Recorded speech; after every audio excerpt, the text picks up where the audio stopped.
राधे राधे स्वामी जी, नमन। महाराज जी, पुनर्जन्म मिलेगा या नहीं, या किसी निम्न योनि ये तो यानी पशु जैसे श्वान शुकर ये तो में जा सकता है? अपनी छाती जानती है। यदि कोई वासना है और कहीं आसक्ति है कहीं भी, तो आना पड़ेगा। भरत जी चक्रवर्ती सम्राट पद त्याग कर, अपनी रानी अपने पुत्रों को त्याग कर गंडकी नदी के किनारे भगवान की प्राप्ति के लिए भजन किए। तो एक दिन गंडकी नदी में खड़े सूर्य भगवान को अर्घ दे रहे थे। इतने में एक गर्भवती हिरणी, जो बिल्कुल महीने पूरे हो चुके थे, वो पानी पीने आई।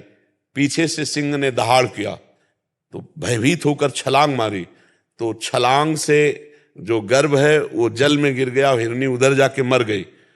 परम दयालु भरत जी ने देखा कि उसकी माँ तो मर गई, अब इसको पालेगा कौन? और वो बह के जा रहा था, दौड़ के कूद कर बच्चे को हृदय से लगाया। ऐसा हर सहृदय पुरुष को करना ही चाहिए।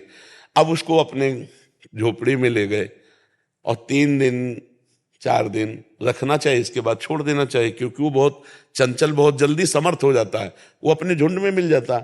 लेकिन आपकी आसक्ति हो गई, आपने उसे छोड़ा ही नहीं। तो जब मरने का समय आया ना, तो हिरन का चिंतन हुआ, तो पैदा हुए हिरन बन करके। तो हमारा अगला जन्म होगा कि नहीं होगा, इसकी पहचान आपको ही होगी, किसी दूसरे को नहीं। क्योंकि यदि आपको भगवत साक्षात्कार हो गया है तो अगला जन्म खत्म। और यदि कहीं आसक्ति है, वस्तु व्यक्ति स्थान में, लेना देना कहीं भी आसक्ति है, तो आना पड़ेगा, इस जगत में आना पड़ेगा।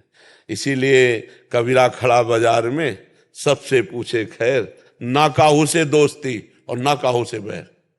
कोई ना अपना ना कोई पराया, सब भगवत स्वरूप, सब ब्रह्म स्वरूप, तो जीवन मुक्त हो गया। और अगर कहीं भी आसक्ति है, पुरंजन की स्त्री में आसक्ति थी, अगला जन्म स्त्री का हुआ। जहां आसक्ति है वही तुम्हें होगा।